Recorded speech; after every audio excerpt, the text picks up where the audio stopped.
ನಮಸ್ಕಾರ. ಇವತ್ತು ಪ್ಯಾನ್ಕ್ರಿಯಾಸ್ ಅಥವಾ ಮೆದೋಜೀರಕ ಗ್ರಂಥಿ ಅದ್ರ ಬಗ್ಗೆ ಸ್ವಲ್ಪ ಮಾತಾಡೋಣ. ಅದಕ್ಕೆ ಸಂಬಂಧಪಟ್ಟಂಗೆ ಕ್ಯಾನ್ಸರ್ಸು ಮತ್ತು ಅದರದ್ದು ಟ್ರೀಟ್ಮೆಂಟ್ ಹೇಗೆ ಅದ್ರ ಬಗ್ಗೆ ಸ್ವಲ್ಪ ಮಾತಾಡೋಣ. ಪ್ಯಾನ್ಕ್ರಿಯಾಸ್ ಅನ್ನೋ ಗ್ಲ್ಯಾಂಡು ನಮ್ಮ ಸ್ಟೊಮಕ್ ಮತ್ತು ಹಿಂದಿನ ಎಲುಬು, ಬೆನ್ನೆಲುಬು ಮಧ್ಯದಲ್ಲಿದೆ. ಅದು ಹತ್ತತ್ರ, ಅಂದರೆ ಅದು ಭಾಳ ಒಳಗಡೆ ಇದೆ, ಡೀಪ್ ಇನ್ಸೈಡ್ ದ ಅಬ್ಡಮನ್ ಇರುತ್ತದು. ಅದು ಹತ್ತಿರ ಒಂದು 15 ಸೆಂಟಿಮೀಟರ್ ಸೈಜ್ದು, about 5 to 6 centimeter width and about 3 centimeters or so ಅಥವಾ 4 ಸೆಂಟಿಮೀಟರ್ಸ್ ಡೆಪ್ತ್ ಇರುತ್ತೆ. ಇದರಲ್ಲಿ 2 ಕಂಪೋನೆಂಟ್ಸ್ ಇರುತ್ತೆ. ಅಂದರೆ ಇದು ಗ್ಲ್ಯಾಂಡ್ ಆಗಿರೋದ್ರಿಂದ ಇದರಲ್ಲಿ ಎಕ್ಸೋಕ್ರೈನ್ ಗ್ಲ್ಯಾಂಡ್ ಅಂತಲೂ ಇದೆ ಮತ್ತು ಎಂಡೋಕ್ರೈನ್ ಕಂಪೋನೆಂಟು ಇರುತ್ತೆ. ನಿಮಗೆಲ್ಲರಿಗೂ ಗೊತ್ತಿದ್ದಾಗೆ ಪ್ಯಾನ್ಕ್ರಿಯಾಸಲ್ಲಿ ಕೊನೆ ಭಾಗ ಇರುತ್ತಲ್ಲ, ಟೈಲ್ ಅಂತ ಕರಿತೀವಿ. ಆ್ಯಕ್ಚುಲಿ ಪ್ಯಾನ್ಕ್ರಿಯಾಸಲ್ಲಿ ಹತ್ರ 5 ಭಾಗಗಳಿದೆ. ಒಂದು ಹೆಡ್ ಅಂತೀವಿ, ಹೆಡ್ಡು, ಬಾಡಿ, ಅದ್ರ ಮಧ್ಯದಲ್ಲಿ ಒಂದು ಚಿಕ್ಕ ಏರಿಯಾ ಕಾಲ್ಡ್ ನೆಕ್, ಮತ್ತು ಈ ಕಡೆ ಟೈಲು, ಮತ್ತು ಇನ್ನೊಂದು uncinate process. Totally there are 5 parts of the pancreas: head, neck, body, tail and uncinate process. ಈ ಥರ ಆ ಗ್ಲ್ಯಾಂಡದು ಲೀಫ್ ಲೈಕ್ ಇರುತ್ತೆ, ಒಂಥರ ಎಲೆ ಥರ ಇರುತ್ತೆ ಹತ್ರ. ಆ ಟೈಲ್ ಅನ್ನೋ ಜಾಗದಲ್ಲಿ ಕೆಲವೊಂದು ಸೆಲ್ಸ್ ಇರುತ್ತೆ, ಐಲಿಡ್ಸ್ ಆಫ್ ಲ್ಯಾಂಗರ್ಹ್ಯಾನ್ಸ್ ಅಂತ. ಅದು ಇನ್ಸುಲಿನ್ ಪ್ರೊಡ್ಯೂಸ್ ಮಾಡುತ್ತೆ. ಆ ಇನ್ಸುಲಿನ್ ಪ್ರೊಡಕ್ಷನ್ ಆಗೋದು ನಮ್ಮ ಡಯಾಬಿಟೀಸ್, ಅದು ಶುಗರ್ ಡೈಜೆಷನ್ಗೋಸ್ಕರ ಮತ್ತು ಶುಗರ್ ಮೆಟಬಾಲಿಸಮ್ಗೆ ಹೆಲ್ಪ್ ಮಾಡುತ್ತೆ. ವೆರಾಸ್ ಈ ಕಡೆ ಮೇಯ್ನ್ ಪಾರ್ಟ್ ಇರೋದು ಪ್ಯಾನ್ಕ್ರಿಯಾಸ್ದು ಎಕ್ಸೋಕ್ರೈನ್ ಗ್ಲ್ಯಾಂಡ್ ಅಂತ ಕರಿತೀವಿ. ಅದರಲ್ಲಿ ಏನಿರುತ್ತೆ, ಸೆಲ್ಸ್ ಇರುತ್ತೆ. ಸೆಲ್ಸಿಂದ ಸೆಕ್ರೀಷನ್ಸ್ ಆಚೆ ಬರುತ್ತೆ. ಆಚೆ ಬಂದಿರೋ ಸೆಕ್ರೀಷನ್ಸು ಡಕ್ಟ್ ಒಳಗಡೆ ಹೋಗುತ್ತೆ. ಅದೆಲ್ಲನೂ ಹೋಗಿ ಸ್ಮಾಲ್ ಡಕ್ಟ್ಯೂಲ್ಸಿಂದ ಪ್ಯಾನ್ಕ್ರಿಯಾಟಿಕ್ ಡಕ್ಟ್ ಅಂತ ಒಂದು ಟ್ಯೂಬ್ ಒಳಗಡೆ ಬಂದು ಅದು ನಮ್ಮ ಇಂಟೆಸ್ಟೈನ್, ಡ್ಯೂಡೆನಮ್ ಅನ್ನೋ ಪಾರ್ಟ್ಗೆ ಜಾಯ್ನ್ ಆಗುತ್ತೆ. ಸೊ ನಾವು ಫುಡ್ ತೊಗೊಂಡೋವಾಗ ಅದೊಂಥರ ಸ್ಟಿಮ್ಯುಲಸ್, ಫುಡ್ ತೊಗೊಂಡಿದ ಮೇಲೆ ಅದೊಂದು ಸ್ಟಿಮ್ಯುಲಸ್ ಆಗುತ್ತೆ. That stimulus will stimulate the secretions of the pancreas. ಅದು ಜ್ಯೂಸಸ್ ಎಲ್ಲ ಪ್ರೊಡ್ಯೂಸ್ ಮಾಡಿ ನಮ್ಮ ಫುಡ್ ಡೈಜೆಷನ್ಗೋಸ್ಕರ ಹೆಲ್ಪ್ ಮಾಡುತ್ತೆ. ಇದು ಹೇಗಿದೆ ಅಂದರೆ, ಪಿತ್ತದ ನೀರು ಬರೋದು ಜಾಗ, ಪಿತ್ತದ ನೀರು ಲಿವರಿಂದ ಬರುತ್ತೆ. ಲಿವರಿಂದ ಬಂದು ಒಂದು ಟ್ಯೂಬಲ್ಲಿ CBD ಅಂತ ಹೇಳ್ತೀವಿ, ಕಾಮನ್ ಬೈಲ್ ಡಕ್ಟ್. ಆ ಡಕ್ಟಿಂದ ಕೆಳಗಡೆ ಬಂದು ಮತ್ತು ಈ ಕಡೆಯಿಂದ ಪ್ಯಾನ್ಕ್ರಿಯಾಸಿಂದ ಜ್ಯೂಸಸ್ಸು ಡಕ್ಟ್, ಪ್ಯಾನ್ಕ್ರಿಯಾಟಿಕ್ ಡಕ್ಟಲ್ಲಿ ಬಂದು ಅದೆರಡು ಜೊತೆಯಲ್ಲೇ ಇಂಟೆಸ್ಟೈನ್, ಡ್ಯೂಡೆನಮ್ ಸೆಕೆಂಡ್ ಪಾರ್ಟಲ್ಲಿ ಜಾಯ್ನ್ ಆಗಿ ಓಪನ್ ಆಗುತ್ತೆ. It's a common opening into the duodenum. So ಇದನ್ನು ಯಾಕೆ ಹೇಳ್ತಾ ಇದ್ದೀನಿ ಅಂದರೆ, ಆಮೇಲೆ ನಿಮ್ಗೆ ಗೊತ್ತಾಗುತ್ತೆ ಈ ವಿಚಾರ ಯಾಕೆ ಹೇಳ್ತಾ ಇದ್ದೀನಿ ಇವಾಗ ಅಂತ. ಸೊ ಇವಾಗ ನಾವು ಪ್ಯಾನ್ಕ್ರಿಯಾಸಲ್ಲಿ ಬೇಸಿಕಲಿ 2 ಫಂಕ್ಷನ್ಸ್ ಇದೆ. ಆ್ಯಂಡ್ ಜ್ಯೂಸಸ್ ಎಲ್ಲನೂ ಪ್ರೊಡ್ಯೂಸ್ ಆಗೋದು ಡೈಜೆಷನ್ಗೋಸ್ಕರ ಹೆಲ್ಪ್ ಆಗುತ್ತೆ. ನಮ್ಮ ಪ್ಯಾನ್ಕ್ರಿಯಾಸಲ್ಲಿ ತರಾವರಿ ಪ್ರಾಬ್ಲಮ್ಸ್ ಬರ್ಬೋದು. ಕಾಮನ್ ಆಗಿ ಬರೋದು ಪ್ಯಾಂಕ್ರಿಯಾಟೈಟಿಸ್ ಅಂತ ಹೇಳ್ತೀವಿ, ಅಂದರೆ ಇನ್ಫೆಕ್ಷನ್ ಕಂಪೋನೆಂಟು. ಅದರಲ್ಲೇ 2 ಟೈಪ್ಸ್ ಆಫ್ ಇನ್ಫೆಕ್ಷನ್ ಇರುತ್ತೆ. ಒಂದು ಅಕ್ಯೂಟ್ ಇನ್ಫೆಕ್ಷನ್ ಅಂತ, ಮತ್ತು ಇನ್ನೊಂದು chronic infection. So acute pancreatitis and chronic pancreatitis ಅಂತ. ಇದಕ್ಕೆ usually acute pancreatitis is very commonly related to gall bladder stones. ನೀವು ಕೇಳಿರ್ಬೋದು, ಪಿತ್ತದ ಚೀಲದಲ್ಲಿ ಕಲ್ಲುಗಳಿತ್ತು ಅಂತ. ಪಿತ್ತದ ಚೀಲದಲ್ಲಿ ಕಲ್ಲುಗಳು ಕೆಳಗಡೆ ಇಳಿಯುತ್ತೆ ಕೆಲವೊಂದು ಸಲ.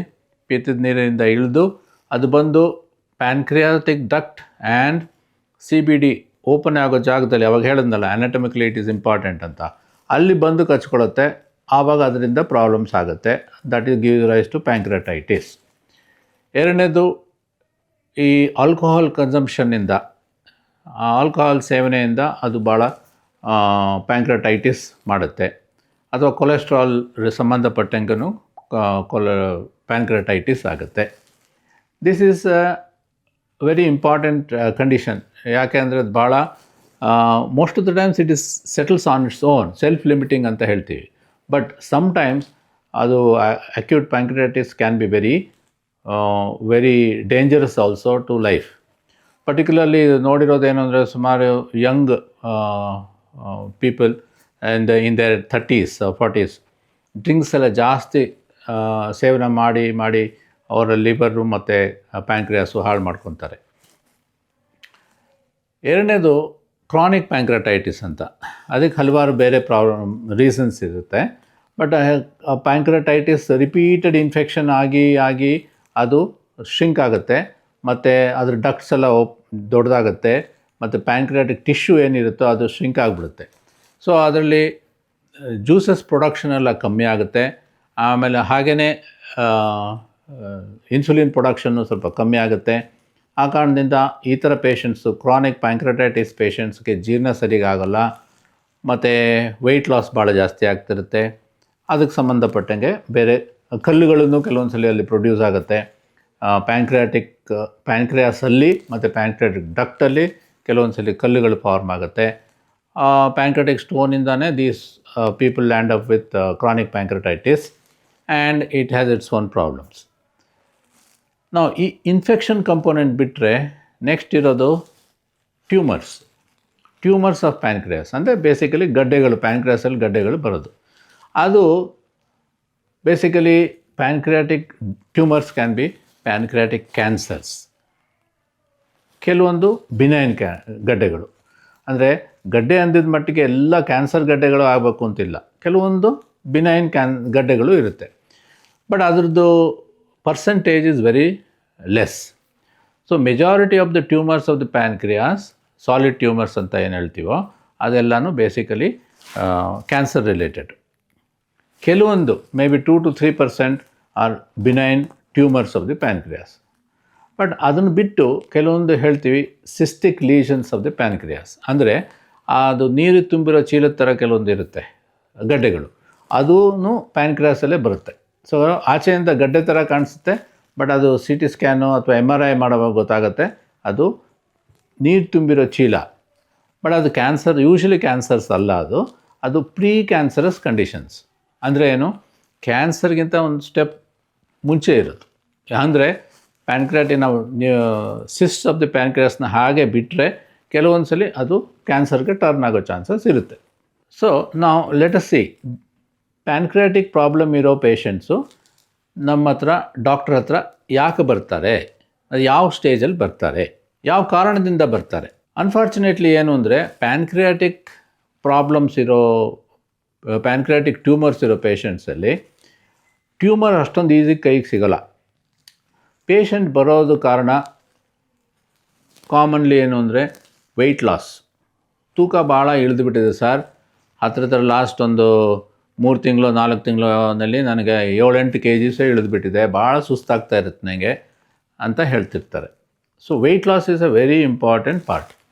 Second thing is generalised weakness. Patients ಭಾಳ ವೀಕಾಗಿ ಅನಿಸ್ತಾ ಇರುತ್ತೆ, ಫುಡ್ಡು ಅಷ್ಟೊಂದು ತಿನ್ನೋಕ್ಕಾಗಲ್ಲ, ಬಟ್ ತಿಂದ್ರೂ ಒಂಥರ ವೀಕ್ನೆಸ್ ಕಂಟಿನ್ಯೂ ಪರ್ಸಿಸ್ಟೆಂಟ್ ಆಗಿರುತ್ತೆ. ಮೂರನೇದು ಹಸಿವು ಆಗೋದಿಲ್ಲ, ಅಪೆಟೈಟು ಇಷ್ಟು ಡ್ರಾಪ್ ಆಗಿಬಿಡುತ್ತೆ, ಭಾಳ ಸಿಗ್ನಿಫಿಕೆಂಟಾಗಿ ಅಪೆಟೈಟ್ ಡ್ರಾಪ್ ಆಗುತ್ತೆ. ಕೆಲವೊಂದು ಜನಕ್ಕೆ ಜಾಂಡಿಸ್ ಬರುತ್ತೆ, ಅಂದರೆ ಕಾಮಾಲೆ ಕಾಣಿಸ್ಕೊಳ್ಳುತ್ತೆ, ಅದೊಂದು ಇಂಪಾರ್ಟೆಂಟ್ ಸೈನ್. ಇನ್ನೊಂದೇನು ಅಂದರೆ ಎಷ್ಟೊಂದು ಸಲ ಪೇಷಂಟ್ಸ್ ನಾವು ನೋಡಿರೋದೇನು ಅಂದರೆ recent onset of diabetes.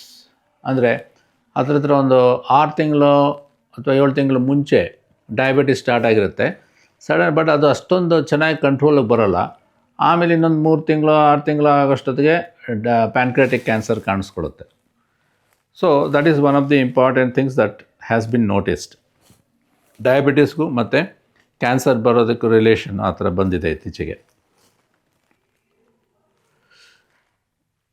So these are the basic problems with the patient. ಈ ಥರ ಇದ್ದಾಗ ಪೇಷಂಟು ಡಾಕ್ಟ್ರ್ ಹತ್ರ ಬರ್ತಾನೆ. ನಮ್ಮ ಹತ್ರ ಬಂದಾಗ, ಡಾಕ್ಟ್ರ್ ಹತ್ರ ಬಂದಾಗ ನಮಗೆ ಮೇಯ್ನು ನಾವು ನೋಡೋದೇನು ಅಂದರೆ ಜಾಂಡಿಸ್ ಇದೆಯಾ, ಮತ್ತು ವೆಯ್ಟ್ ಲಾಸ್ ಸಿಗ್ನಿಫಿಕೆಂಟ್ ಇದೆಯಾ, ಅಪೆಟೈಟ್ ಲಾಸ್ ಆಗಿದೆಯಾ, ಇದು ನೋಡ್ತಾ ಇದ್ದಂಗೆ ನಮಗೆ ಡೌಟ್ ಬರುತ್ತೆ, ಪ್ಯಾಂಕ್ರಿಯಾಟಿಕ್ಸ್ ಕ್ಯಾನ್ಸರ್ಗೆ ಸಂಬಂಧಪಟ್ಟಂಗೆ ಪ್ರಾಬ್ಲಮ್ಸ್ ಇರ್ಬೋದು ಅಂತ ಹೇಳಿ ನಾವು ಆ ದಿಕ್ಕಿನಲ್ಲಿ ಇನ್ವೆಸ್ಟಿಗೇಷನ್ಸ್ ಮಾಡ್ತೀವಿ. ಸೊ ಇನ್ವೆಸ್ಟಿಗೇಷನ್ಸ್ ಅಂದರೆ ಏನು ಮಾಡ್ತೀವಿ, ಬೇಸಿಕ್ಕು ಬ್ಲಡ್ ಟೆಸ್ಟ್ ಇಂಪಾರ್ಟೆಂಟು. ಅಂದರೆ ಏನು, ಅನಿಮಿಯಾ ಇದೆಯೋ ಇಲ್ಲೋ ನೋಡ್ತೀವಿ. ಆ್ಯಂಡ್ ಅವ್ರಿಗೆ ಜಾಂಡಿಸ್ ಇದೆಯೋ ಇಲ್ಲೋ ನೋಡ್ತೀವಿ. ಲಿವರ್ ಫಂಕ್ಷನ್ ಟೆಸ್ಟ್ ಅಂತ ಮಾಡ್ತೀವಿ. ಲಿವರ್ ಫಂಕ್ಷನ್ ಟೆಸ್ಟಲ್ಲಿ ಏನು ನೋಡ್ತೀವಿ, ಜಾಂಡಿಸ್ ಇದೆಯೋ ಇಲ್ವೋ, ಮತ್ತು ಜಾಂಡಿಸ್ ಇದ್ದರೆ ಮತ್ತು ಅದು ಯಾವ ಟೈಪ್ ಆಫ್ ಜಾಂಡಿಸ್ಸು ಅದನ್ನು ನೋಡ್ತೀವಿ. ಮೂರನೇದು ಪ್ರೋಟೀನ್ ಅಂಶ, ಮೈಯಲ್ಲಿ ಪ್ರೋಟೀನ್ ಅಂಶ ಅಥವಾ ಆಲ್ಬ್ಯುಮಿನ್ ಲೆವೆಲ್ ಹೇಗಿದೆ, ಯಾವ ಲೆವೆಲ್ಗಿದೆ ಅಂತ ನೋಡ್ತೀವಿ. ಯಾಕಂದರೆ it reflects the liver functions.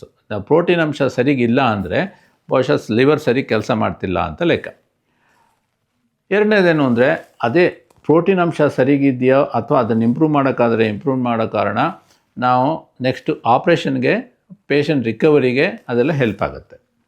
ಜಾಂಡಿಸ್ಸು ಯಾವ ಲೆವೆಲಲ್ಲಿದೆ, ಕೆಲವೊಂದು ಜನಕ್ಕೆ ಮೈಲ್ಡ್ ಜಾಂಡಿಸ್ ಇರುತ್ತೆ. ಮೈಲ್ಡ್ ಜಾಂಡಿಸ್ ಇದ್ದರೆ ಏನು, maybe around 3 milligrams, 4 milligrams, 5 milligrams, these are all 5 milligrams, ಇದೆಲ್ಲನೂ ಮೈಲ್ಡ್ ಜಾಂಡಿಸ್ಸು. ಆ ಥರ ಜಾಂಡಿಸ್ಸು ಇದ್ದಾಗ ನಮ್ಮ ಯೂರಿನ್ನಲ್ಲಿ, ಪೇಷಂಟ್ ಯೂರಿನ್ನಲ್ಲಿ ಡಾರ್ಕ್ ಕಲರಾಗಿ ಹೋಗುತ್ತೆ. ಗ್ರ್ಯಾಜುವಲಾಗಿ ಸ್ವಲ್ಪ ಜಾಸ್ತಿ ಆಗ್ತಾ ಮೋಷನಲ್ಲೂ motion becomes white in colour, slightly whitish in colour. So urine colour ಜಾಸ್ತಿ ಡಾರ್ಕ್ ಆಗುತ್ತೆ, ಮೋಷನ್ ಕಲರ್ ಸ್ಲೈಟ್ಲಿ ವೈಟರ್ ಹಾಕ್ಕೊಂಡು ಹೋಗುತ್ತೆ. ಸೊ ಹೀಗಿದ್ದಾಗ ನಾವು urine test, stool test, blood test, ಆಮೇಲೆ ಇವಾಗ ಗಡ್ಡೆ ಇದೆ ಅಂದಮೇಲೆ ಗಡ್ಡೆದ್ರ ಬಗ್ಗೆ ಇನ್ನೂ ಇನ್ಫಾರ್ಮೇಷನ್ ತೊಗೋಬೇಕಾಗತ್ತೆ. ಸೊ ಗಡ್ಡೆ ಇದ್ದಾಗ ಏನು ಮಾಡ್ತೀವಿ, CT scan of the abdomen and pelvis with contrast, triple phase ಅಂತ ಅದು ಪರ್ಟಿಕ್ಯುಲರಾಗಿ ಇದೆ.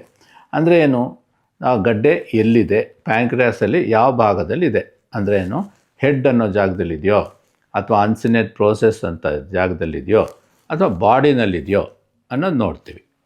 ಎರಡನೇದು ಏನು ಸೈಜು, ಮತ್ತು ಮೂರನೇದು ಎಲ್ಲಿ ರಕ್ತನಾಳಗಳು, ಪಕ್ಕದಲ್ಲಿರೋ ರಕ್ತನಾಳಗಳೆಲ್ಲ ಭಾಳ ಇಂಪಾರ್ಟೆಂಟ್ ರಕ್ತನಾಳಗಳು. ಅಂದರೆ ಹಿಂದಿನ ಭಾಗದಲ್ಲಿ, ಪ್ಯಾನ್ಕ್ರಿಯಾಸ್ ಹಿಂದಿನ ಭಾಗದಲ್ಲಿ ಅಯೋರ್ಟಾ ಅಂತ ಬರುತ್ತೆ. ಮತ್ತು ಅದ್ರ ಮೇಲ್ಗಡೆ ಇನ್ನೊಂದು ಇಂಪಾರ್ಟೆಂಟ್ ವೆಸಲ್ಸು ಹಿಪ್ಯಾಟಿಕ್ ಆರ್ಟ್ರಿ ಮತ್ತು ಸೀಲಿಯಾಕ್ ಆರ್ಟ್ರಿ ಅಂತ ಬರುತ್ತೆ. ಅಂದರೆ ಏನು, ಅದು ರಕ್ತನಾಳಗಳು ಇರುತ್ತೆ. ಆ ರಕ್ತನಾಳಗಳು ಲಿವರ್ಗೆ ಬ್ಲಡ್ ಸಪ್ಲೈ ಮಾಡೋದು, ಮತ್ತು ಈ ಕಡೆ ಸ್ಪ್ಲೀನಿಗೆ ಸಪ್ಲೈ ಮಾಡೋದು, ಮತ್ತು ಇನ್ನೊಂದು vessel which is supplying the intestines, first part of the ಇಂಟೆಸ್ಟೈನಿಗೆ ಸಪ್ಲೈ ಮಾಡೋದೆಲ್ಲ ಒಂದು ಇಂಪಾರ್ಟೆಂಟ್ ವೆಸಲ್ ಇದೆ, ಸುಪೀರಿಯರ್ ಮೆಸೆಂಟ್ರಿಕ್ ಅಂತ. ಅದು ಎಲ್ಲನೂ ಅದೇ ಜಾಗದಲ್ಲಿದೆ. ಸೊ ಪ್ಯಾಂಕ್ರಿಯಾಟಿಕ್ ಟ್ಯೂಮರ್ಸಲ್ಲಿ ನಮ್ಗೆ ಇಂಪಾರ್ಟೆಂಟ್ ಏನಂದರೆ ಈ ರಕ್ತನಾಳಗಳು ಮತ್ತು ಟ್ಯೂಮರ್ಗೂ ಸಂಬಂಧ ಹೇಗಿದೆ.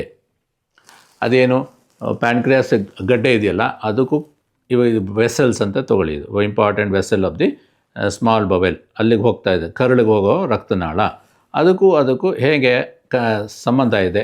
ಇದು ಬರೀ ಇಷ್ಟು ಹತ್ತಿರ ಬಂದು ಕೂತಿದೆಯಾ, ಅಥವಾ ಹೀಗೆ ಫುಲ್ ಎನ್ಕೇಸ್ ಆಗಿಬಿಟ್ಟಿದೆಯೋ, ಅಥವಾ ಫುಲ್ಲು ಎನ್ಕೇಸ್ ಆಗಿಬಿಟ್ಟಿದೆಯೋ, ಪಾರ್ಷಿಯಲ್ ಎನ್ಕೇಸ್ಮೆಂಟ್ ಫುಲ್ ಎನ್ಕೇಸ್ಮೆಂಟ್ ಹಾಗಾಗಿದೆಯೋ ಅದೆಲ್ಲ ನೋಡ್ಕೋಬೇಕಾಗತ್ತೆ. ಯಾಕಂದರೆ ಅದು that particular factor decides whether pancreatic surgery ಮಾಡೋಕ್ಕಾಗುತ್ತೋ ಇಲ್ವೋ, ಈ ಗಡ್ಡೆ ತೆಗಿಯೋಕ್ಕಾಗುತ್ತೋ ಇಲ್ವೋ ಅನ್ನೋದನ್ನು ಡಿಸಿಷನ್ ತೊಗೋಬೇಕಾಗತ್ತೆ. ಸೊ CT ಸ್ಕ್ಯಾನಲ್ಲಿ ಅದೊಂದು ಹೆಲ್ಪ್ ಆಗುತ್ತೆ ನಮಗೆ, ಪರ್ಟಿಕ್ಯುಲರ್ಲಿ ಲೋಕಲ್ ಏರಿಯಾ ಅಸೆಸ್ಮೆಂಟ್ ಮಾಡೋಕ್ಕೆ.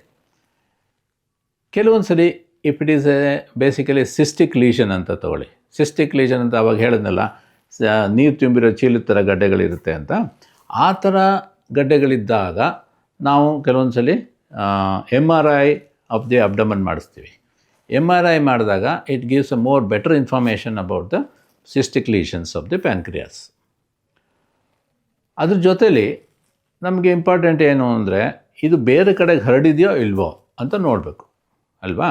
ಸೊ ಬೇರೆ ಕಡೆ ಹರಡಿದೆ ಅಂತ ಅನಿಸಿದ್ರೆ ನಾವು ಆಪ್ರೇಷನ್ ಮಾಡಿ ಅಂಥ ಬೆನಿಫಿಟ್ ಸಿಗಲ್ಲ.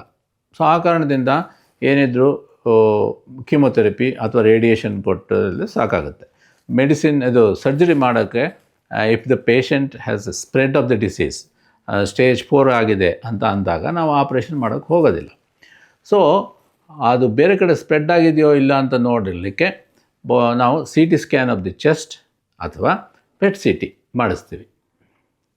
ಸೊ ಬೇಸಿಕಲಿ ಇನ್ವೆಸ್ಟಿಗೇಷನ್ಸ್ ಲೆಕ್ಕದಲ್ಲಿ that is what is called imaging. ಅಂದರೆ ರೇಡಿಯಾಲಜಿನಲ್ಲಿ ನಾವು ನೋಡಬೇಕಾಗಿರೋದು C T scan of the abdomen and pelvis and C T scan of the chest, MRI and ಕೆಲವೊಂದು ಕೇಸಸಲ್ಲಿ ಪೆಟ್ ಸಿ ಟಿ. ಇದನ್ನು ಬಿಟ್ಟು ಕೆಲವೊಂದು ಸಲ ಬ್ಲಡ್ ಟೆಸ್ಟ್, ಕೆಲವೊಂದು ಟ್ಯೂಮರ್ ಮಾರ್ಕರ್ಸ್ ಅಂತ ಮಾಡ್ತೀವಿ. ಅದರಲ್ಲಿ tumour markers cancer of the ಪ್ಯಾನ್ಕ್ರಿಯಾಸಿಗೆ ಸಂಬಂಧಪಟ್ಟಿದ್ದರಲ್ಲಿ 19-9 ಸೀರಮ್ನಲ್ಲಿ CA 19-9 ಅಂತ ಬರುತ್ತೆ. ಅದೊಂದು ಸಲ ನೋಡ್ತೀವಿ. ಮತ್ತು ಕೆಲವೊಂದು ಹೇಳಿದ್ನಲ್ಲ, solid tumours which are very rare, that is called neuro endocrine tumours ಅಂತ ಹೇಳ್ತೀವಿ. ಆ neuro endocrine tumours which are very slow growing usually, ಅದನ್ನು ನಾವು ಅದನ್ನು ನೋಡೋಕ್ಕೆ ಕೆಲವೊಂದು ಬೇರೆ ಬ್ಲಡ್ ಟೆಸ್ಟ್ ಕೆಲವೊಂದು ಮಾಡಬೇಕಾಗಿ ಬರುತ್ತೆ. So these are basically the blood test ಮತ್ತು ಇಮೇಜಿಂಗ್ ಮಾಡೋದು. ಬೇಸಿಕಲಿ ಇದೆಲ್ಲ ಮಾಡೋಷ್ಟೊತ್ತಿಗೆ ನಮಗೆ ಪೇಷಂಟ್ ಜನರಲ್ ಕಂಡೀಷನ್ ಹೇಗಿದೆ ಅಂತ ನೋಡೋಕ್ಕೊಂದು ಐಡಿಯಾ ಬರುತ್ತೆ. Whether the patient is the condition is operable or not operable ಅಂತ ನೋಡ್ತೀವಿ. ಈ ಆಪರೇಬಿಲಿಟಿ ಬಗ್ಗೆ ನಾನು ಯಾಕೆ ಹೇಳ್ತಾ ಇದ್ದೀನಿ ಅಂದರೆ, unfortunately cancer of the pancreas ನಾವೇನು ಹೇಳ್ತೀವಲ್ಲ, cancer of the head of the pancreas or periampullary ಅಂತ ಹೇಳ್ತೀವಿ. ಈ ಥರ ಕ್ಯಾನ್ಸರ್ಸು ಮತ್ತು importantly body of the pancreas, ಅದರದ್ದು cancers, these are all by the time they come for to see the doctor, ಅದು usually advance stage ಆಗೇ ಇರುತ್ತೆ. ಯಾಕೆ ಅಂದರೆ, ಆ್ಯಸ್ ನಾನು ಶುರುನಲ್ಲಿ ಹೇಳ್ದಂಗೆ, ಇದು ಪ್ಯಾನ್ಕ್ರಿಯಾಸ್ ಇರೋದು ಭಾಳ ಡೀಪಾಗಿರುತ್ತೆ. ಸ್ಟೊಮಕ್ ಅಂತ ಏನಿದೆಯೋ, ಅನ್ನದ ಚೀಲ ಇದೆಯೋ, ಅನ್ನದ ಚೀಲಕ್ಕಿಂತ ಡೀಪರ್ ಡೆಪ್ತಲ್ಲಿರುತ್ತೆ. ಮತ್ತು ಬೆನ್ನು ಮೂಳೆ ಇದೆಯಲ್ಲ, ಅದಕ್ಕಿಂತ ಮೇಲ್ಗಡೆ ಇರುತ್ತೆ. ಸೊ ಇಷ್ಟು ಡೀಪಾಗಿರೋ ಗ್ಲ್ಯಾಂಡನ್ನು ಅಥವಾ ಅದರಲ್ಲಿರೋ ಗಡ್ಡೆನ ನಾವು ಕೈಗೆ ಸಿಗೋದು, ಎಕ್ಸಾಮಿನೇಷನ್ ಮಾಡೋದ್ರ ಟೈಮಲ್ಲಿ ಸಿಗೋದು ಅಷ್ಟು ಈಸಿ ಅಲ್ಲ. ಹಾಗಿರೋದ್ರಿಂದ ಆ್ಯಂಡ್ ಪ್ರೆಸೆಂಟೇಷನ್ಸು ಭಾಳ ನಿಧಾನಕ್ಕಾಗತ್ತೆ. ಸೊ ಆಲ್ಮೋಸ್ಟ್ ಇವಾಗ 100 ಕೇಸಸ್ ಪ್ಯಾನ್ಕ್ರಿಯಾಟಿಕ್ ಕ್ಯಾನ್ಸರ್ ನೋಡಿದ್ರೆ ಆಲ್ಮೋಸ್ಟ್ 80 ಕೇಸಸಲ್ಲಿ ಆಪ್ರೇಷನ್ ಮಾಡೋಕ್ಕೆ ರೆಡಿ ಆಗೋಲ್ಲ. ಅಥವಾ ಕೆಲವೊಂದು ಅಬೌಟ್ 20% ಆ್ಯಕ್ಚುಲಿ ಈಸ್ ಏನೇನು ಆಪರೇಬಲ್ ಸ್ಟೇಜ್ ಬಂದಿದ್ದ ಎಲ್ಲ ಕೇಸಸ್ ಬರೋದ್ರಲ್ಲಿ ಈಸಿಲಿ ಆಪ್ರೇಷನ್ ಮಾಡೋಕ್ಕೆ ಪರಿಸ್ಥಿತಿಲಿರೋದು 20% ಮಾತ್ರ. Another 15-20% may get converted to operable state after chemotherapy. So this is basically what we see in tumors of the pancreas. There is a situation, assessment ಮಾಡೋ ಟೈಮಲ್ಲಿ, ಅಂದರೆ ನಾವು imaging ಮಾಡ್ತೀವಿ, ಬ್ಲಡ್ ಟೆಸ್ಟ್ ಎಲ್ಲ ಮಾಡ್ತೀವಿ. ಇದನ್ನು ನೋಡೋ ಟೈಮಲ್ಲಿ ನಾವು ಕೆಲವೊಂದು ಕೇಸಸ್ಸು ಕ್ಲಿಯರ್ ಕಟ್, ಇವು ಹೇಳಿದ್ನಲ್ಲ, 20% of the cases are clear cut for surgery.